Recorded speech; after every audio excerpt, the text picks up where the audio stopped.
السلام عليكم، شلونكم اخباركم؟ ان شاء الله دومكم بخير. اليوم تصوير معنا شو بالليل نصور؟ بالنهار ما يصح لنا نصور بالليل. هسه خلت لنا اكل من نفس يسار من البراهمة.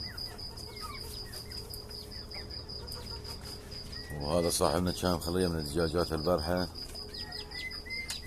اعطانا واحدة هدية قرعة سوداء، حتى وجهها اسود ما شاء الله. هدية من الصديق.